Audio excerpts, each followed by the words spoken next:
pada tanggal 28 April 2024, beberapa anggota BP3I dan Sivitas Akademika Universitas Islam Alauddin Makassar serta beberapa perwakilan komunitas Al-Khair berkunjung ke Parangbanua, desa mana diadakan pelatihan praktis tata laksana penyembelihan hewan. Bismillahirrahmanirrahim. Assalamualaikum warahmatullahi wabarakatuh. Terima kasih kehadiran bapak-bapak, ibu-ibu di kegiatan hari ini. Dengan kunjungan ini, apa kata mereka? Hamdan wa syukran lillah. Pertama-tama saya memanjatkan puji syukur kepada Allah Subhanahu wa taala bahwa pada hari ini saya kembali kira-kira 50 tahun yang lalu, Pak, suasana seperti ini di kampung saya di Pangkep sana. Iya. Pak Ketua tadi ya katakan bahwa kalau daging itu dibungkus yang paling bagus itu adalah daun jati. Dan di sinilah pertama kali saya lihat daun jati lagi. Selama 50 tahun yang lalu itu, Pak. Iya, biasa saya melewat-lewat tapi saya tidak perhatikan ada daun jati atau enggak. Itu yang pertama. Yang kedua, ada tadi Pak Ketua katakan bahwa sekarang kita sudah belajar Al-Quran, hadis, dan segala macam ilmu-ilmu yang berkaitan dengan Al-Quran dan hadis. Sekarang ada potongan ayat yang mengatakan, wala tansa nasibaka minad dunya. Ya, ingatlah kepentinganmu di dunia.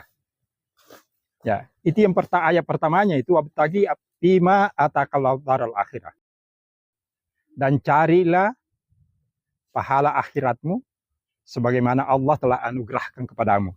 Itu setiap hari kita lakukan itu, Pak Ketua. Iya. Nah sekarang ini wala tansa nasibaka minad dunya tidak dicari. Allah hanya mengatakan ingatlah kepentinganmu di dunia. Nah sekarang ini kita sudah alhamdulillah seperti apa yang siapkan Pak Ketua di sini, Pak Ketua, luar biasa. Ada semua di sini, Pak. Kalau kebutuhan dasar yang ada di dunia ini itu hanya ada 3. Pangan, pakaian, sandang, dan ketiga papan, perumahan. Nah kalau tadi Pak Ketua sudah singgung mengenai perumahan untuk para pengurus-pengurus terutama, alhamdulillah saya kira tidak perlu lagi kita mengingatnya, sudah ada semua. Jadi Allah sudah siapkan. Kita sedang mencari anugerah Allah yang telah mencari pahala akhirat yang sebagaimana yang dianugerahkan Allah, dan kepentingan kita di dunia sudah ada. Ya, sekarang kita sisa melakukan apa yang menurut kita dan menurut petunjuk agama kita, itu yang terbaik. Barangkali itu yang saya bisa sampaikan, Pak. Terima kasih. Assalamualaikum warahmatullahi wabarakatuh. Saya pikir tempat ini memang untuk prospeknya sangat baik sekali. Yang pertama didukung oleh area yang cukup luas. Kemudian yang kedua sudah ada aset di sini, tinggal dikembangkan saja. Seperti Bapak tadi telah jelaskan bahwa ada beberapa rumah yang bisa direnovasi dan sudah bisa ditempati. Sayang sekali kalau itu tidak dimanfaatkan, dan ini sangat baik sekali. Apakah mungkin dari Al-Khair memanfaatkan, ya tinggal koordinasi dengan Bapak. Saya sebenarnya tertarik ke air tadi itu yang Bapak cerita, yang justru tidak berhasil ya. Padahal sebenarnya itu satu potensi yang besar sekali. Apalagi bisa mendapatkan air yang pH 8, itu luar biasa itu. Mengapa itu le mineral begitu diminati orang? Ada 2 hal yang dimiliki. Yang pertama, kemasannya memang bagus. Yang kedua, dia bisa jual murah, Pak. Nah, ini mungkin teori yang bisa kita tangkap bagaimana kita bisa bersaing dengan orang-orang seperti ini, ya. Sehingga air kita di sini bisa laku. Pertanyaan saya, air yang kita pakai tadi untuk berwudu itu apa air sumur atau air sungai, Pak? Sumur. Air sungai. Sumur. Ya. Saya coba tadi rasanya itu bagus, Pak. Bagus ya. Artinya ya tinggal sedikit dikembangkan ya untuk menjadi air kemasan. Ya, mungkin ke depan itu bisa diolah lagi kembali. Mesinnya sudah masih ada, Pak, sini, mesinnya. Enggak ada nih. Ada, tapi sudah lama tidak dibersihkan. Oh, tinggal diperbaiki saya. Kebetulan kalau air begitu saya juga ada ilmu sedikit tentang itu ya. Ya. Apakah itu sistem RO atau sistem Ada kan 2 cara itu buatnya ya. nanti bisa dilihat kalau ada waktu. Yang biasa deh, oh iya, Tidak pakai roh. bukan Eropa ya, yang biasa ya. Nah, tinggal di aja, diperbaiki kembali Pak ya. Ya, tapi itu mungkin nanti bisa didiskusikan bagaimana caranya bisa sampai ke Makassar dengan harga yang bisa bersaing. Ya, karena di Makassar itu yang galon Pak ya, orang jual 5.000 di sana, yang galon. Ya, mungkin kalau kita bisa bersaing di kualitas, harga yang sama tapi kualitas lebih baik bisa bersaing. Ya. Itu mungkin dari segi bisnis sedikit saya lihat. Kemudian yang kedua, tentang sapi Pak ya. Nah, ini juga bisa kita kerjasamakan dengan beberapa masjid nanti. Ya, khususnya kalau nanti lebaran Idul Kurban Pak. Ya, kita bisa kerjasama seperti di Jamiatul Haim itu. Baru-baru ini berapa? 10 deh, 10. 13 ya, antara 10 13.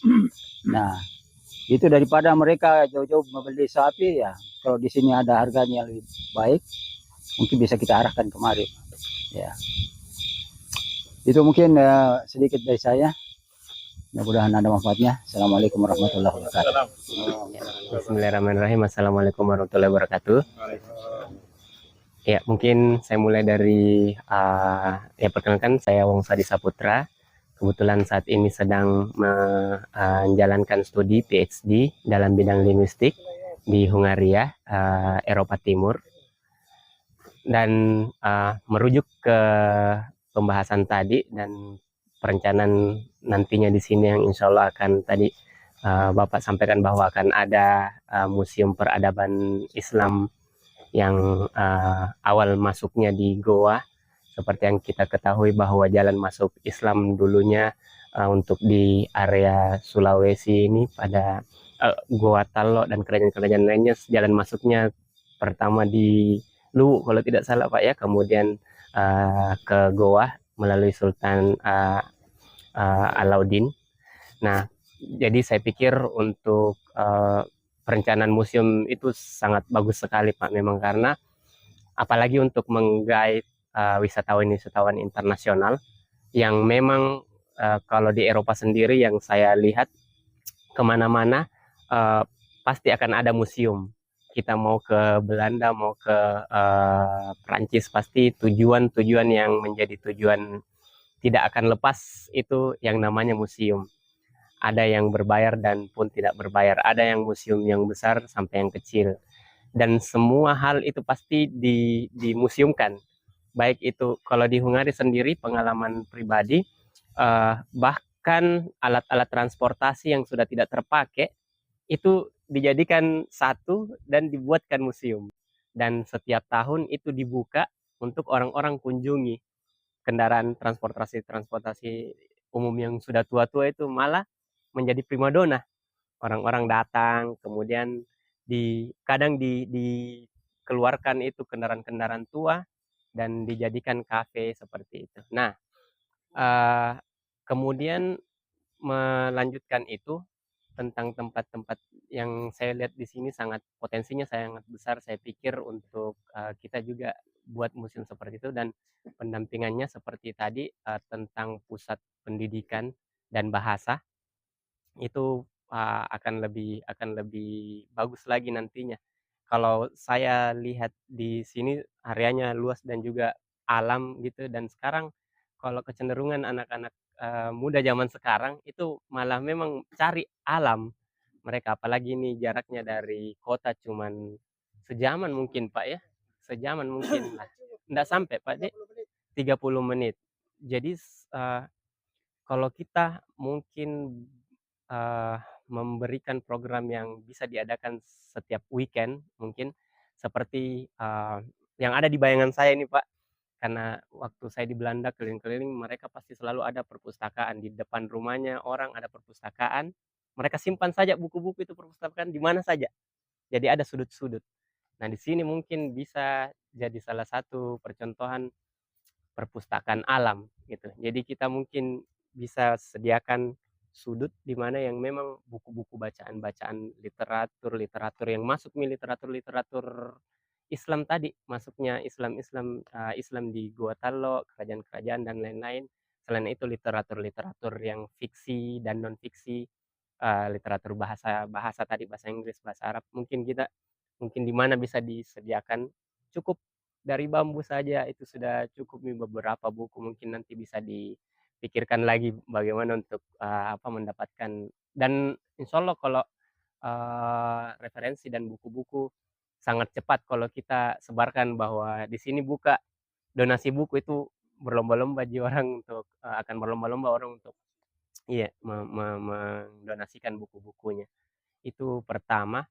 Kemudian yang kedua tadi, Bapak sudah bilang beberapa warga juga ada yang siap jualan kopi, jualan apa, nah itu dikejar itu pasti kalau anak-anak muda sekarang sudah tahu, oh di sini ada tempat yang bisa habiskan weekend sambil baca buku, bukunya gratis dibaca, ada kopi yang bisa dinikmati, kopi hitam saja dengan gorengan, datang mereka insya Allah dengan itu. Ditambah lagi ada sudut atau, area bahasa, itu akan menggait banyak orang sih. Dan pastinya untuk sosialisasinya harus dengan, lumayan ini Pak, tiap tiap pekan kita bisa mungkin share ke Instagram atau sosial media bahwa ada acara di Parangbanua, lokasinya di sini, insya Allah akan banyak orang yang tertarik.